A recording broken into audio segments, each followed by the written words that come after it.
This is a photograph of the last cruise ship that was in Key West in March. Hopefully it's not the last one in history. The Committee for Safer, Cleaner Ships, as you know, has some referendums on the ballot for November. We had originally asked them to be with us today, but they actually first wanted to speak to the board. So rather than putting the cart before the horse on July 8th, the committee will have a representative in front of our board, and then we'll decide moving forward about how we can have their opinion and their sort of position on this issue exposed to you as well. The board has not taken a position on these referendums. They want to hear from the Cleaner, Safer Ships Committee first, but they have received some data that we finally have been able to get together and put together in front of them. I apologize for the time that it has taken to get this data to you, the membership, but we've spent a considerable amount of time double checking these numbers. I have reference sheets, by the way, if someone wants to understand the methodology that was used to come up with these numbers. And we have purposefully tried to be conservative in this data that we're presenting to you. And I have every reason to believe that these are actually just the minimum economic impact numbers for Key West and the impact that cruise ships has. Everything I'm going to show you has to do with the calendar year 2019. Last year, Key West realized $90 million from cruise ships. The largest portion of this is $63 million in passenger spending, then $11 million in cruise spending, and finally $15 million in impact fees.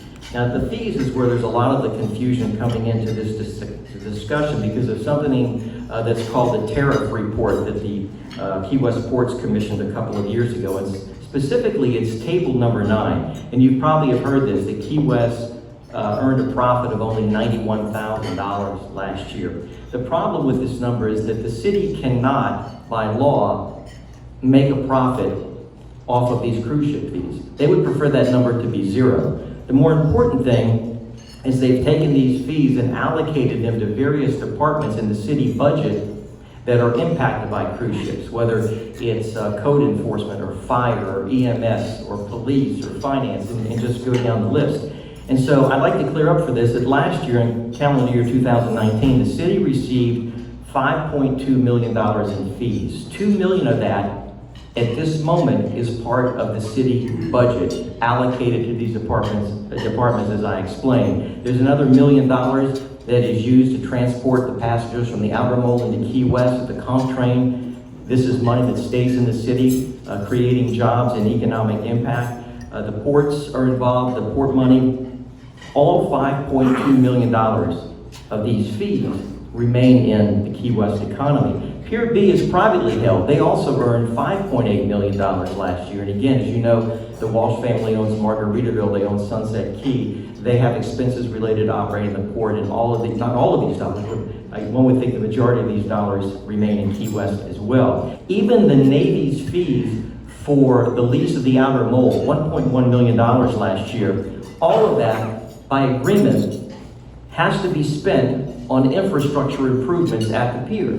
So some local construction company will receive that contract and local people will be hired to do the work. So all in all, it's a $15 million impact to the city of Key West in addition to the passenger and cruise spending. Another item we've been looking at is the impact on the value of city leases. As you know, the city is a landlord in a lot of ways, more than 100, maybe even 200 tenants. We looked at those leases and the ones that we believe were impacted by the traffic of cruise ship passengers in front of those stores, and we believe in last year $7.1 million in rent was paid by these businesses that are impacted by cruise ships. So if cruise ships go away, you would imagine that those tenants would believe that the rent that they're paying probably would need to be lowered. So if they went back to Mark Finnegan, and by the way, last week I gave this presentation to Mark Finnegan, the CFO of the city, just to make sure that I was on target with the things I was saying. But if that in fact were to occur, and there was just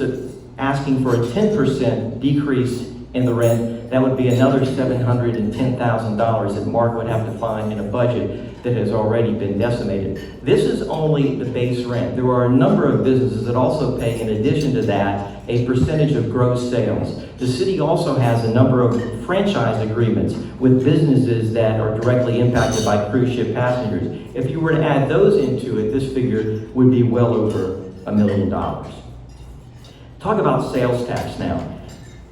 This graphic is based on the $75 million of spending from passengers and crew. That's all.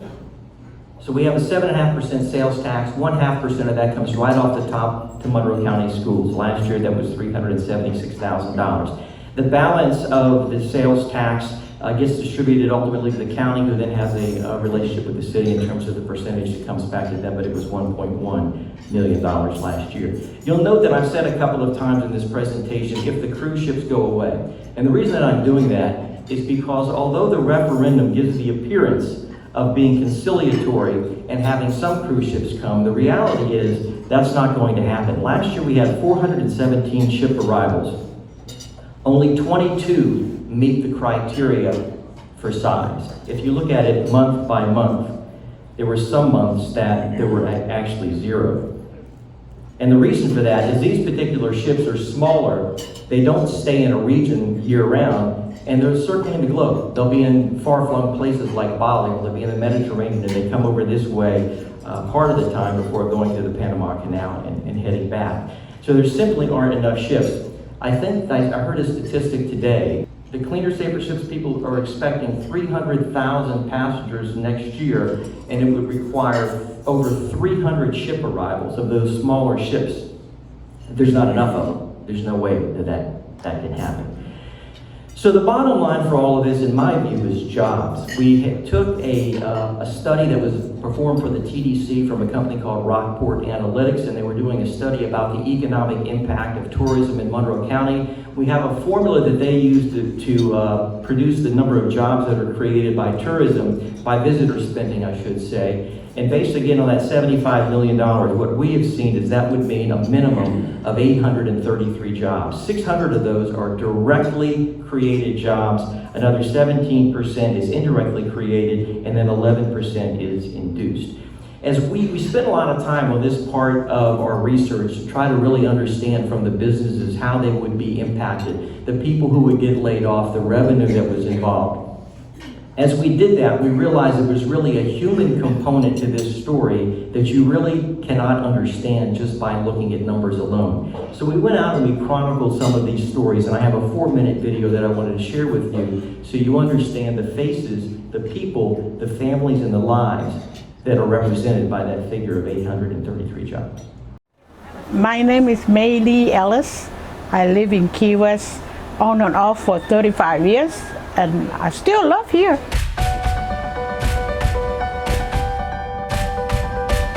I bought Key Lime Pie Bakery and Coconut Factory 4 years ago. I worked for the lady who used to own this place.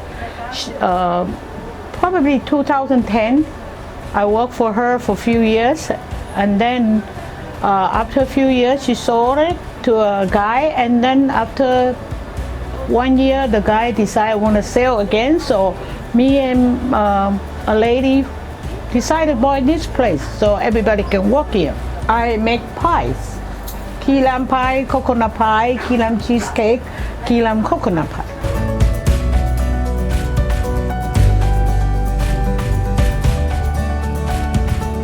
They come in, even if they come in by a peach pie or water, 100 of them is already, substantial amount of money. Plus they will buy some souvenir here and there. So they make majority of my income. I have 7 people works here. Sometimes it's 8, all depend on how busy we are. We get extra part-time working. But we have like 1, 2, 3, 4, 5 full-timer, 5 or 6 full-timer, and 2 or 3 part-timer, because we open 9 to 11 every day. We have a very good amount of business here, and everybody got full-time work. Everybody get to pay their rent, living. I think my workforce will cut at least half. We will be. I'm not sure I can be able to even stay open. I'm not sure, because just the regular tourists is not going to make up. My name is Captain John Bouchard, and I'm a Key West harbor pilot. The job of a harbor pilot is to go out 10 miles offshore, climb up the ship, get onto the bridge, and take over command from the captain, and we safely navigate the ship into the harbor and dock it. The harbor pilots are regulated by the state of Florida. We do not work for the cruise line industry or the ship owners. Our job is to protect the environment and the economic engines of our ports. The Key West bar pilots employ 2 pilot boat drivers, and we have 4 active pilots. Over the past 5 years, we have over $1 million worth of economic impact locally, spread out through marinas, local boat yards, fuel, office rent. Key West Bar Pilots Association has been around since 1829. If you work here as a state licensed pilot for 25 years, you're able to retire with a deferred compensation. Currently, we have 3 pilots who are retired who worked here for over 25 years, dedicated their career to Key West and protecting the environment. And they would have no retirement, no deferred compensation coming in if this referendum passed. Contender of the seas, Key West pilot, channel 14. So there's 3 retired pilots that would have negative impacts. There's 4 active pilots that would have to be forced to leave Key West, and 2 pilot boat drivers that would also lose their jobs. So that's a total of 9 people that would be negatively impacted by this referendum. I would lose my job. I would have to be forced to move outside of Key West. My fiance would move with me, and she's a registered nurse, and it would be one less professional medical person in Key West.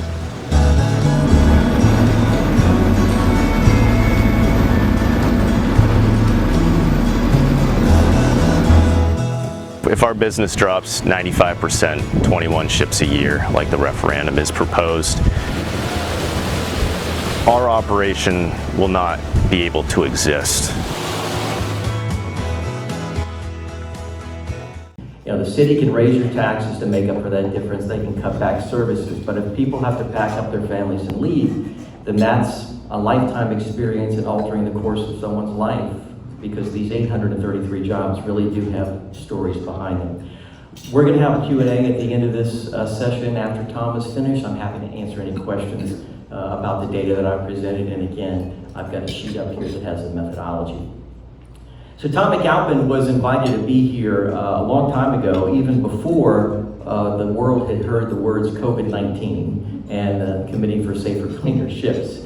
Tom and I have been friends for a long time, back when he was the CEO of Disney Cruise Line. Disney hired him back when they weren't even sure they were going to create a cruise line, and they wanted to build it from scratch, and they hired him as the chief financial officer. He's the one who wrote the business plan and handed it to Michael Eisner before Disney signed off on it. He's the one who had the contracts to build the ships, to have their private island, and eventually he rose to be the CEO. So when Richard Branson, I should say Sir Richard Branson, wanted to take the Virgin brand, take it to the high seas, they had to build this cruise line from scratch. There's really only a handful of people in the entire world who have that skill set, and Tom McAlpin is one of them. And so for the past 7 years, he's been building this new ship and company from the ground up, and had March 2020 circled on his calendar. Imagine that, having March 2020 circled on your calendar for your new cruise line.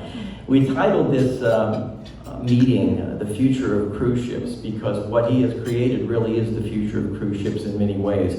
But I think you'll see he'll touch on COVID-19 and the issues that we're facing here in Key West as well. Please welcome the CEO of Virgin Voyages, Tom McAlpin.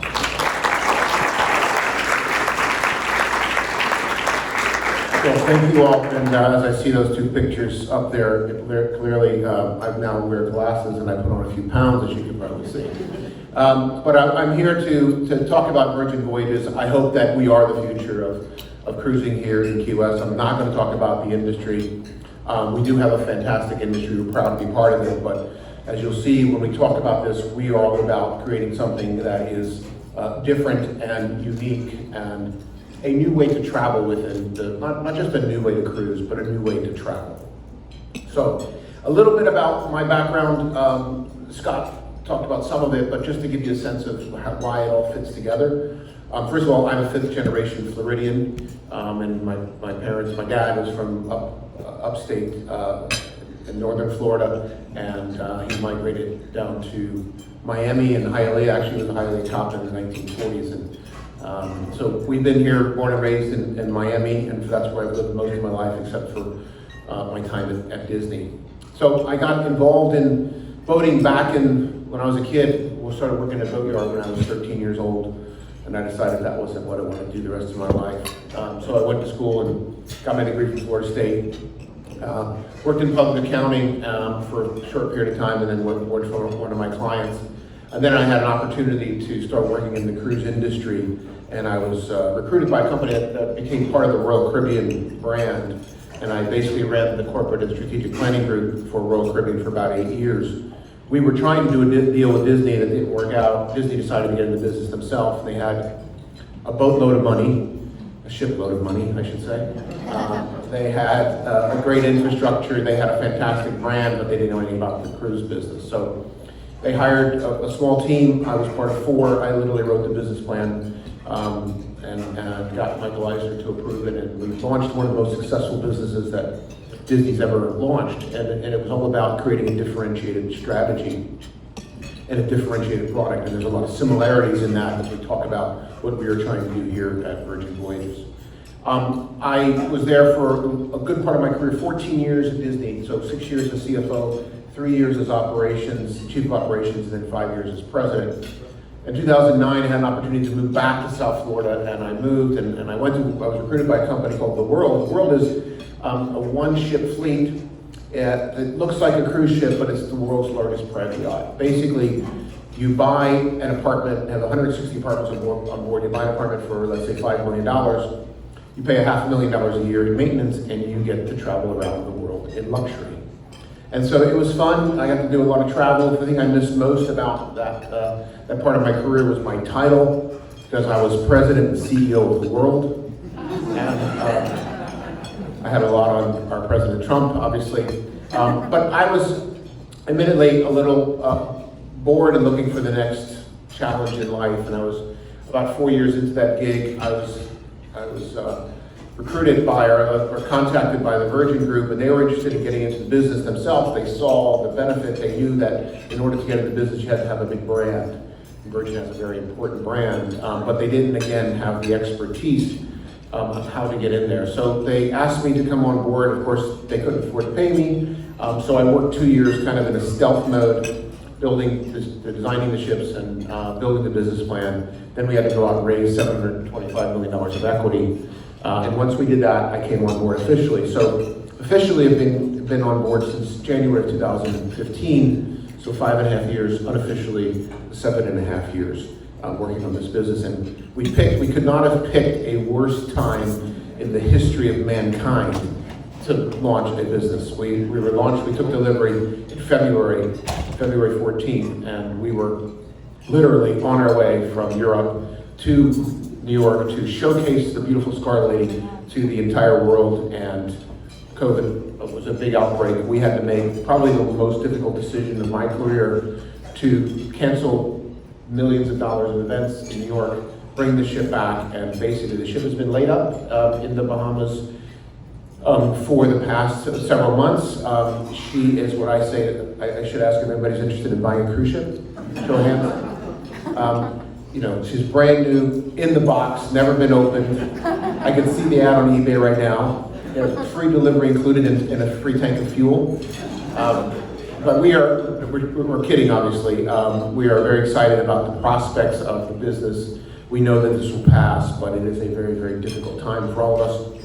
Actually, Scarlet Lady just left yesterday to go back to Europe to complete some warranty work and to repatriate our crew. We have struggled with the CDC orders, and we have not been able to use commercial aircraft to repatriate our crew, which has become a real problem. So we're taking the ship back, bringing them back to Europe where we can get them home and then do some repair work. And then the ship will come back in August.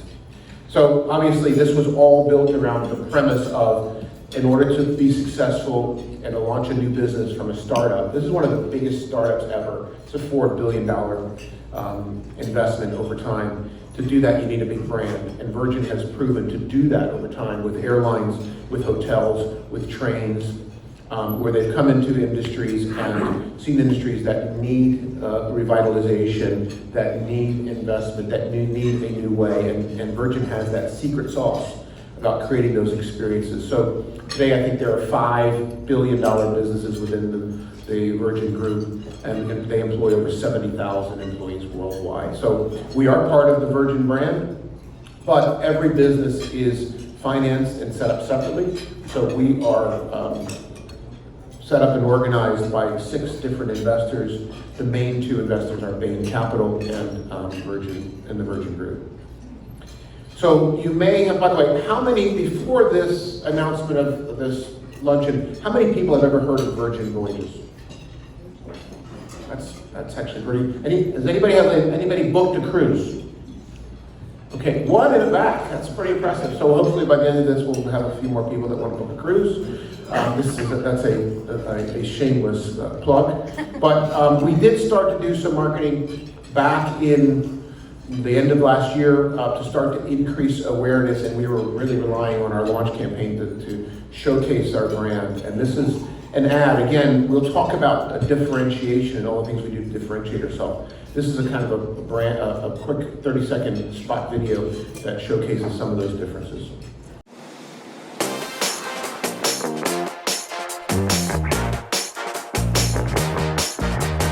Oh, I gotta say, I need a break, and I've been thinking about the weekend.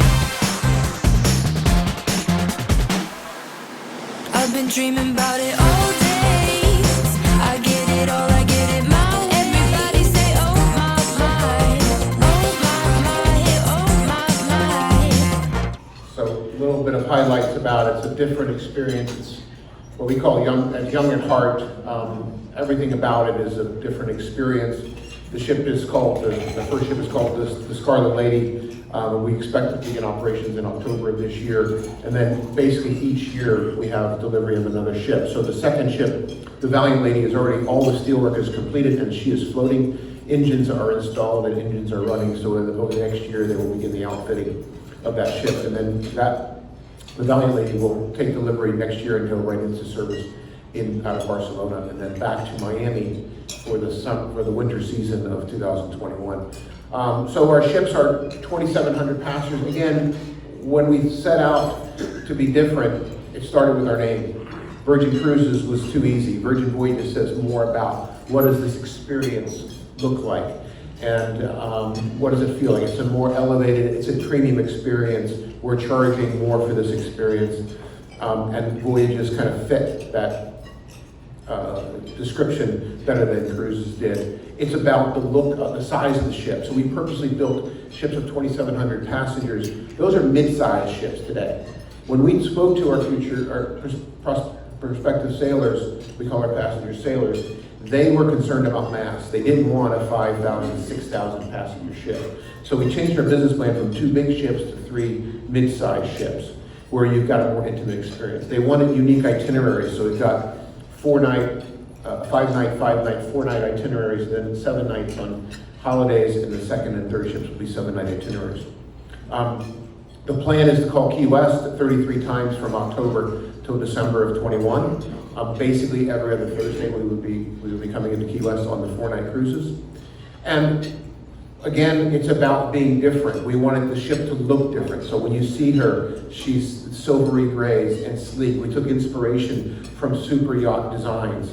And we wanted it to be different. We wanted it to be bundled different. We were concerned about nickel and diming. So we wanted to be much more inclusive. So we included free Wi-Fi because we think Wi-Fi is a basic human right these days. So we've included that, all of our food, 20 different eateries on board, 6 specialty restaurants. So rather than going into a big giant dining hall where you can't hear yourself think, we have 20 unique eateries. On other ships, if you want a good meal, you got to go to specialty restaurants. We have 6 of them on board, so you get to go to a different restaurant and have a different experience each night of the cruise. Things like group workouts and fitness classes are free, and we've included gratuities in the mix as well. So we like talking about the differentiation in the customer experience, but right now we are forced to talk about what are we doing about COVID. Because right now, we have to get people comfortable to be able to sail again. And there's a lot of people who are ready to sail right now, but there's a lot more who will be ready to sail if they feel comfortable about what's being done on board. So I wanted to share with you some of the things that, because keeping our folks, our crew and our sailors well is really important to us. So our ambition is that we would be able to test everybody, all of our passengers, before they got on board the ship. Now that is dependent upon development of technology, but we're working with a couple of laboratories right now on development of rapid tests, so 10 to 15 minutes. If we can get those rapid tests down to 10 to 15 minutes, we can test everybody before they got on board the ship. And on a rotating basis, test our crew as well. We'll do temperature checks throughout. So we'll do temperature checks before you get on board the ship, and we'll have infrared cameras around the ship testing you, and people who are wearing a wristband as part of our technology, we can link those two together to track that and make sure we're getting routine checks of folks. We've invested $1 million in a system called Atmos Air, and this is a purification system. So even though we're taking fresh air from outside, we are also putting this system in place, which is a bipolar ionization. So we use this ionization process, which kills 100% of germs, 100% of bacteria and viruses in the air, and we're installing that. That's one of the reasons we're taking the ship to Europe. We're reducing sailor capacity. This costs us a lot of money, and we get that down to where we're getting close to break even, because we have to reduce capacity. Hopefully with vaccines or as things progress over time, we can increase capacity, but right now we're expected to go at about 65 to 70% occupancy. Of course, we'll have the traditional hand sanitizers around the ship. We will have fresh food. One of the big things that you start to eliminate when you have a virus, that we learned from the norovirus, is buffets. Because buffet, if you go there and you touch a utensil, the next person touches that utensil, you're passing germs on. We were always designed to eliminate buffets. That was one of the things we said we would never have. Not only does it create a better experience, it also eliminates waste, and we'll talk about that in a little more detail. We've got this digital experience where we use our app to reduce connections, right? So we can have a virtual queue. You don't have to wait in line. You don't have to. You can have a virtual queue that you can wait and be called next up by your app. We're using wristband technology to tap to get into your door, to tap on a check, so we don't have that human interaction. And we will continue to improve our cleaning, but we have always had fantastic cleaning techniques on our ships. We have been using fogging systems on the ships for 25 years. Hotels are now starting to talk about it for the first time. Because we have, in the cruise industry, we track the number of illnesses, unlike any other industry that's out there. We know how many people are ill, we track it, and that's why we use this sanitization process in these fogging systems. So people ask me often, well, how do you build a cruise business? How do you do that? Well, I can't do it alone. I need to have a great team of people, and they all need to have the right direction and the right purpose, and build the right culture. And we built our culture around something that I think is really important for you guys to understand. And it's what we live and breathe every day. And our brand purpose is to create an epic sea change for all. And there are just a few words there, but they're all very important for us. Epic and sea change means that this is a transformational experience. This has to be different. This has to be truly different, where you can see the difference. And obviously, for all means across all of our constituents. And those are the 5 constituents. It's for our partners. So we have revolutionized the way we pay commissions to our first mates. Our first mates are travel agents. We call them first mates because the first mate is the right hand of the captain.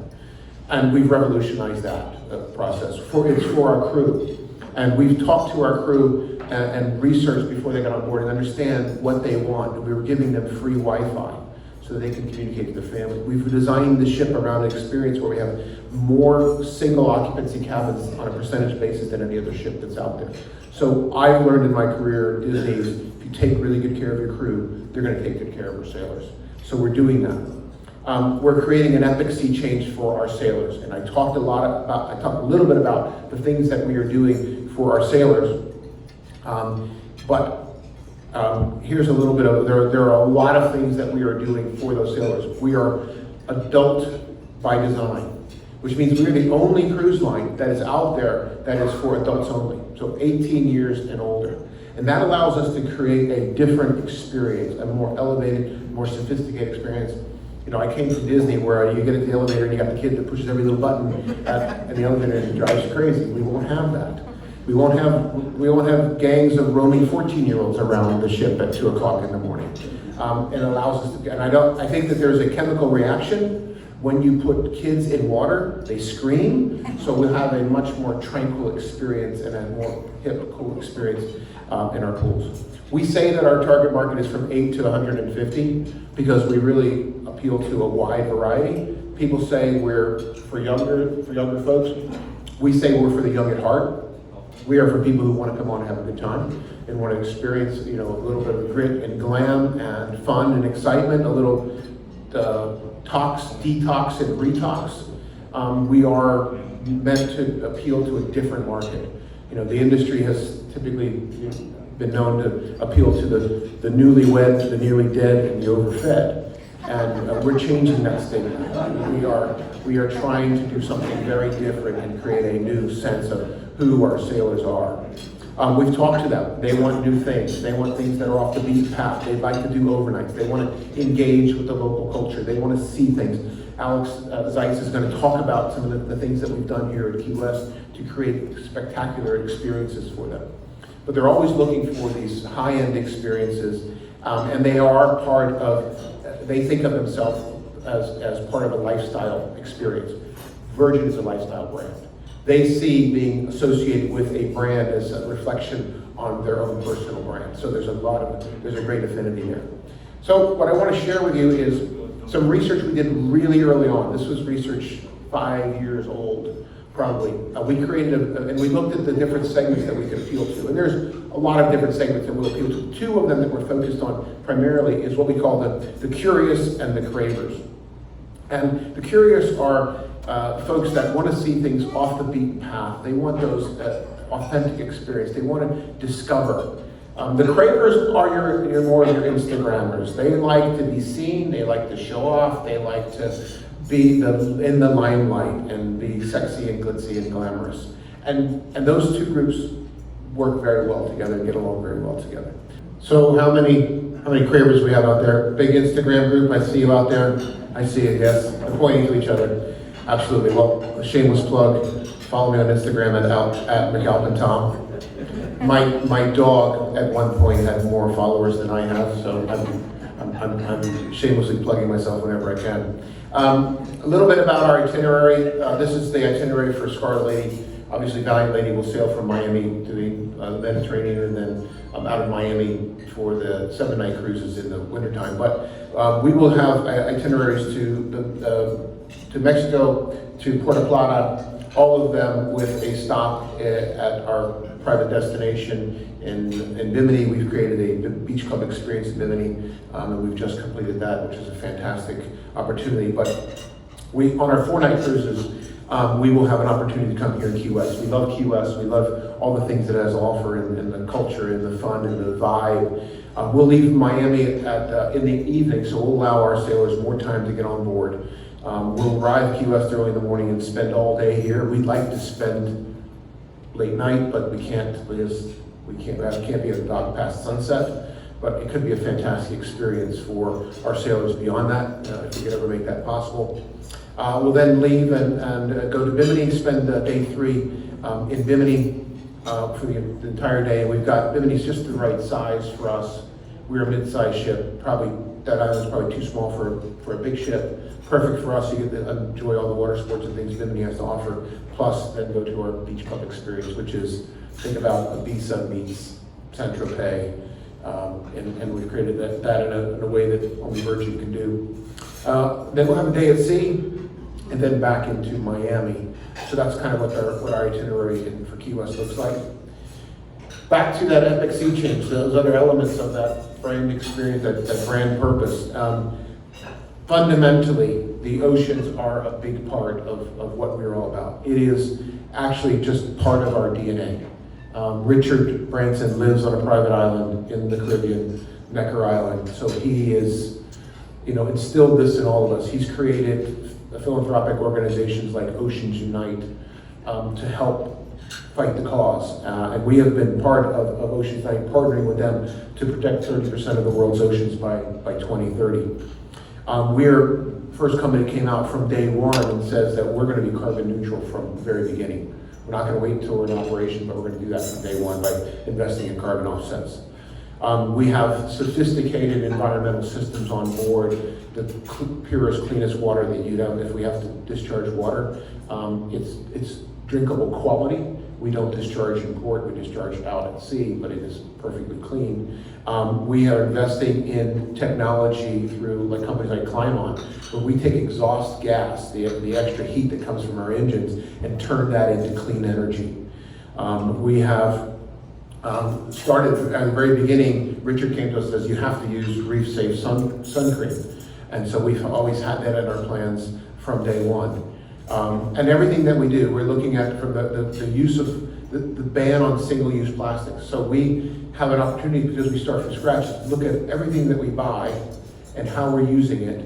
And we said we're going to ban single-use plastics for passenger use. So no straws, no plastic cups, none of that. Everything is going to be reusable. And then we also looked at all of the other things that are disposable, paper products and the like, and how do we eliminate that? And we were able to eliminate a significant amount of waste. One of the ways was eliminating buffets, because there's a lot of waste that happens in buffets.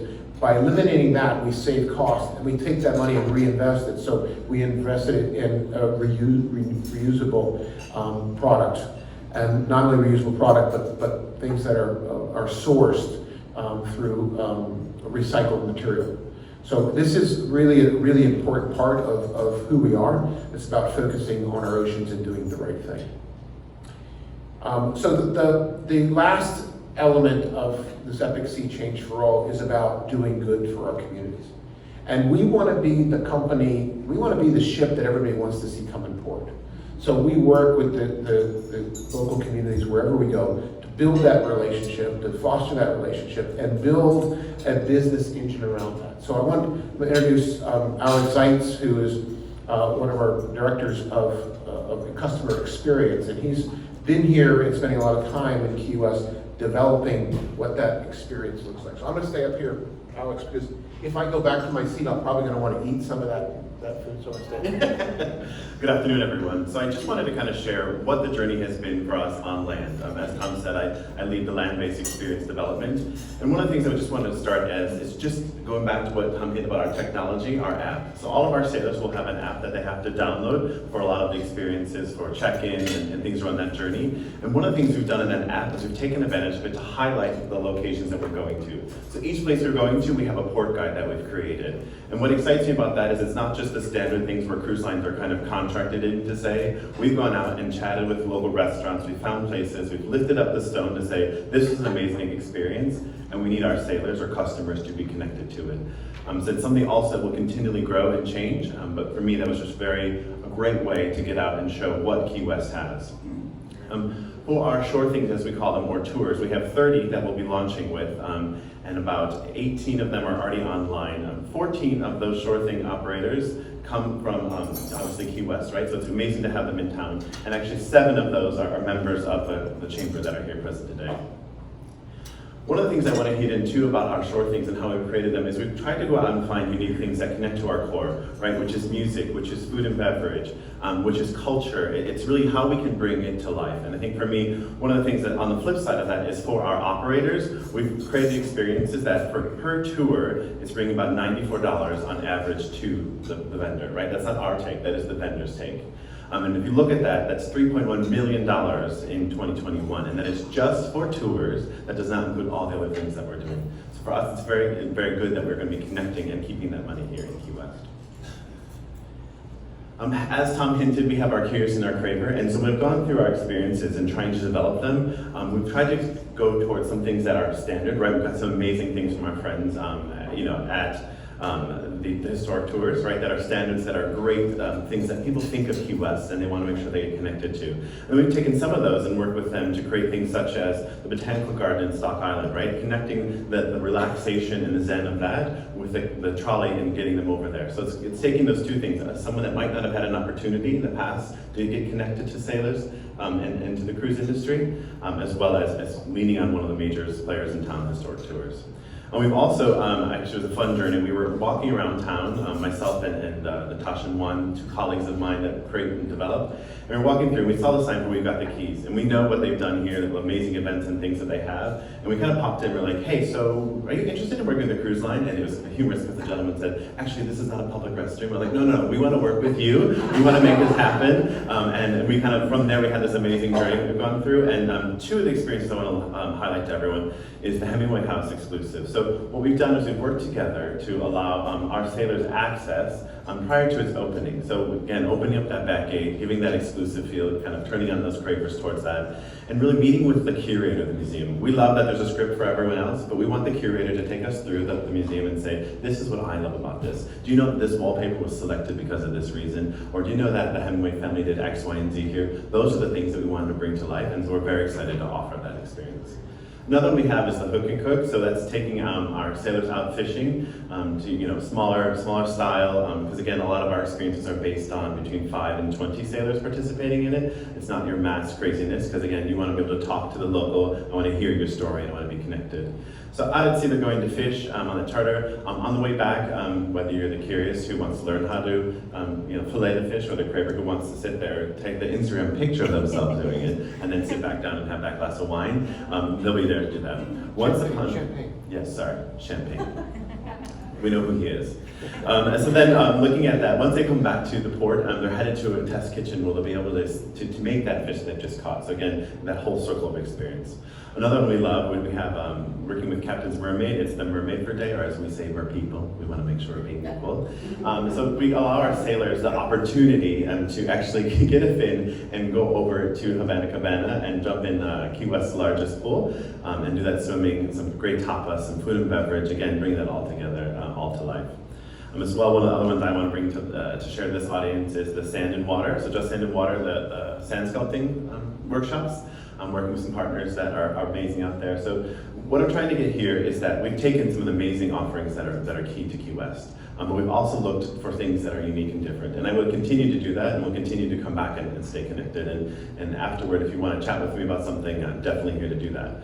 And really what I want also to share with everyone is that we see Key West as a unique destination that our sailors are going to love, because there are an array of options and opportunities.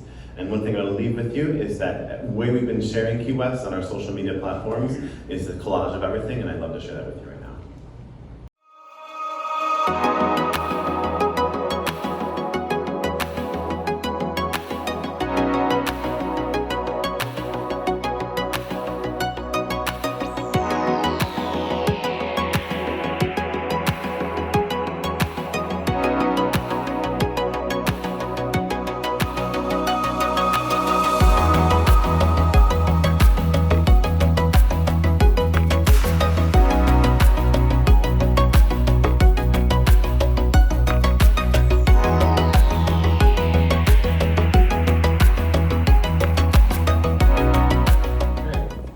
Well, but one of the things I forgot to mention is that we both come from Disney. You probably see the little mouse ears on this. And what we learned at Disney Cruise Line, and I started it there, was we found through research that there was a great correlation between the guest satisfaction of the overall cruise experience, you know how Disney tracks this stuff, and the amount of people that took tours.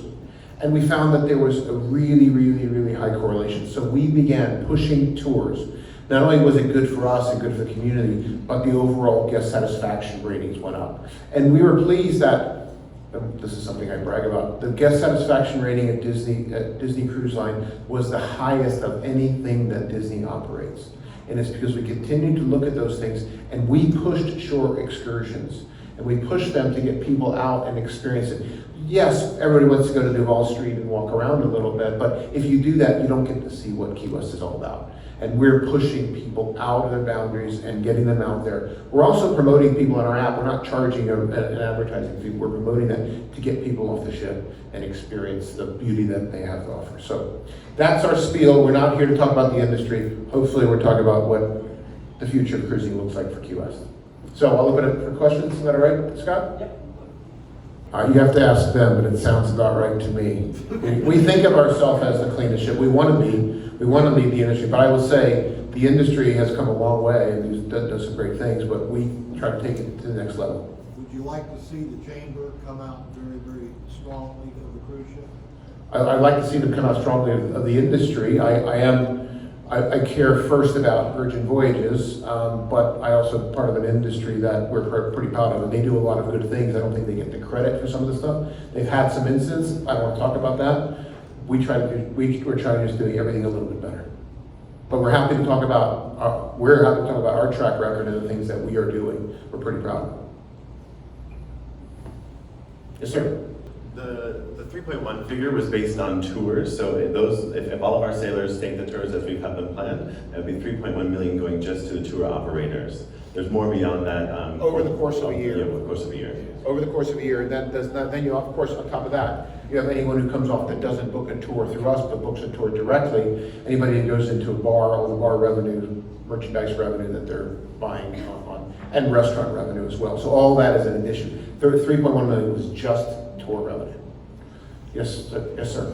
In your career as I have not seen that research, but I suspect that we could reach out to CLIA, which is Cruise Line Industry Association. That's a representative for the entire industry, and I suspect that they have. So that I mean, look, you go on a cruise, you get to go to some really cool places and get to see it. Obviously, you don't get to spend an hour. Although we don't get to spend an hour, we would like to do it overnight. That would be really cool.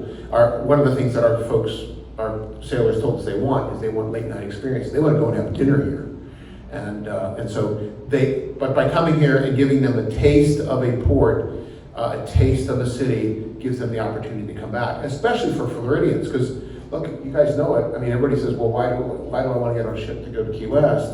I could drive there. The reality is nobody does it, or very few people do it. But giving them a taste of what Key West is like gives them an opportunity to come back. We have 2 doctors, 4 nurses, 1 or 2, we have, I think, 2 ventilators on board. We have 4 wards on board. So we hold ourselves to this highest standard in the industry. Remember, when you compare that to the number of passengers, that's a pretty good ratio because we're at 2,700 passengers. We have the ability, we have plans in place if there's an outbreak on board. I hate talking about this topic, but we have very detailed plans. If we need to take sections of the ship and make them into and expand the size of the hospital, we can do that. We have a completely clean ship. We tested the ship for COVID. All of our crew members, 285 crew members we tested last week, and 285 negative. So we're very happy about that. Unfortunately, the CDC still thinks that we have a problem because we have people that have a runny nose and a cough on board, but that's a whole other story.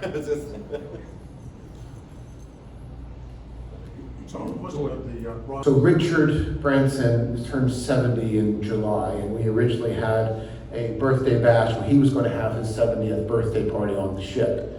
And obviously we had a lot of folks that were eager to book that.